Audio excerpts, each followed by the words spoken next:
All right, y'all, I'm just gonna do a quick video. I'm going to weed whack back here in the Long Grove, and I wanna see the before and after.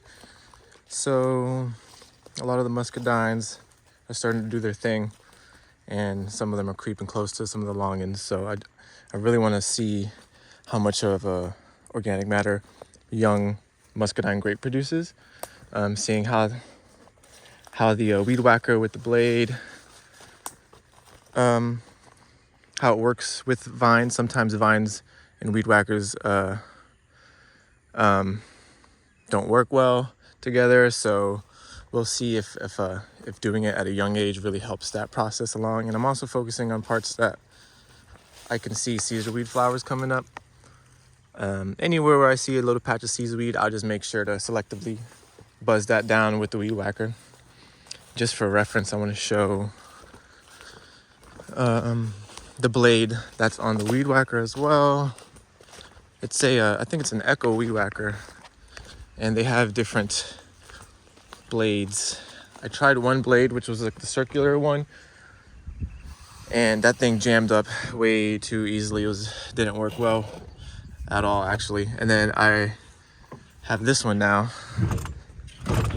It's bad lighting, sorry, but you can see it's the three-pronged, just the three-blade kind of thing. I took the angle grinder, made it really nice and sharp to the edges. So yeah, we're gonna check out to see what the result is like. And I think the multiple benefits of starting to manage back here earlier rather than later. We had a nice big rain last night, which was amazing. So I can already tell, like it's gonna be that time of year where things just grow way too fast to keep up with. So yeah, let's see what the weed whacker does. This is a kind of a cool representation of the water stored and all that organic matter that's getting cut. This is like the gunk from under here, but just check it out. That's a lot of nutrients and water being able to return to the earth. So that's part of another reason why weed whacking is a good thing. Just managing, especially on wet days or days after a rain. Yeah, it's awesome. All right, so the results are in. Not too drastic of a difference, but I feel like it definitely made a difference. There's times where I felt like, is this really worth it? But I really wanted to try out that new blade. I haven't really had too much experience with it. Wanted to test out how it did against the vines, the muscadines, and yeah, it did a pretty decent job. It just took that edge off. We're about to enter the rainy season. I know that I don't have much time for this back project. So if I can get ahead of it, then even better. And there's a lot of potential for money to be made here because of the Long Grove. So it'd be foolish of me not to at least do something minor like this, just so access is possible.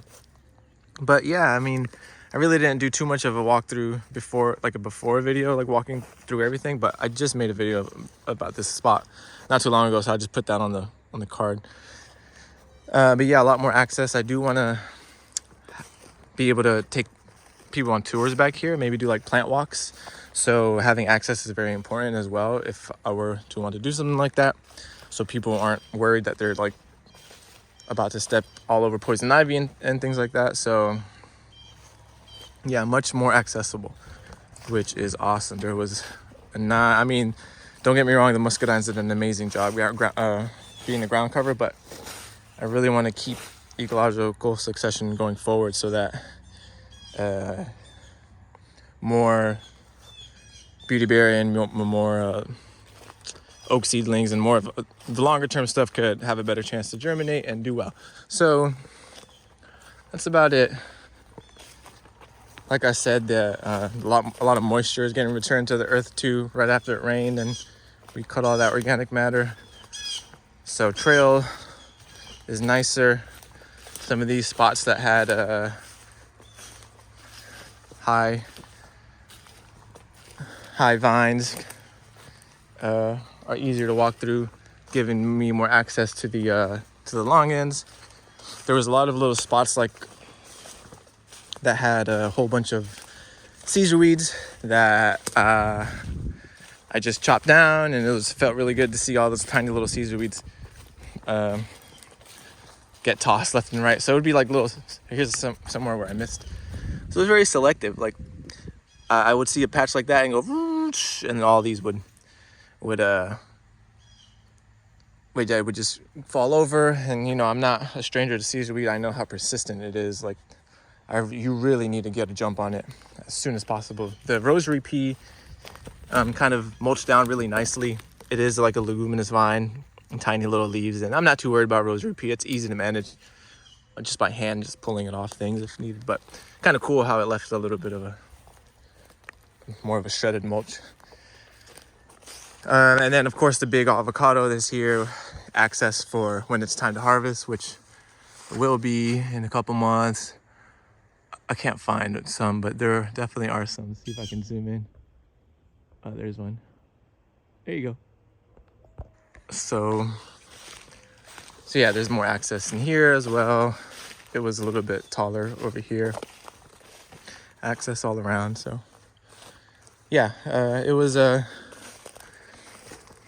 cool manage. I definitely learned that blade is really good for this application. Like I said, the strings always get jammed up, and the circular blade, which was just so you could have an idea, it wasn't 3 separate blades like this. It was one circular, like kind of saw kind of thing with teeth, like a bunch of teeth. It was like 13 teeth or 8 teeth, I forget. So this made it so that nothing got clogged up, and yeah, it was much more effortless than the other like string or that other blade. So I think that's it. I wanted to touch on anything else. Oh yeah, just real quick. So if the skid steer is what is mimicking fire, then the weed whacker is kind of mimicking like big herds of deer and ruminants. You know, before the colonial era, like there was a bunch of wildlife here in the Americas, and they would, especially like in the Great Plains area, like that was a big way that ecosystems got managed, was just big ass herds of ruminants and eating, grazing, mowing down plants so that they can kind of re-sprout, and then the animals would poop out new seeds, and they would wallow and like scratch their backs and stuff, and scuff up the soil, almost like tilling it, so that you give more space for seeds to germinate. So that's kind of what we're doing when we do mechanical weed whacking, except here we're like specifically selecting for the plants that we want out, and then opting for the plants that we want for the future. So yeah, that's who we're mimicking in this case. All the animals, heck, even like quail. I just saw a quail this morning, and I can imagine like big herds of quail being with like big herds of deer. I could have just imagined how this ecosystem once was, with teeming with life, because yeah, the first time I like really witnessed it was when I lived in Oregon, and I really saw like how squatted up elk are. Like that's a lot of animals, and they make a huge impact. So it was kind of cool to see it firsthand. Like, damn, big herds of prey animals like that. They definitely do some work in the ecosystem. But anyways, that's it. Cool little managing. We'll see what we do next out here. Peace.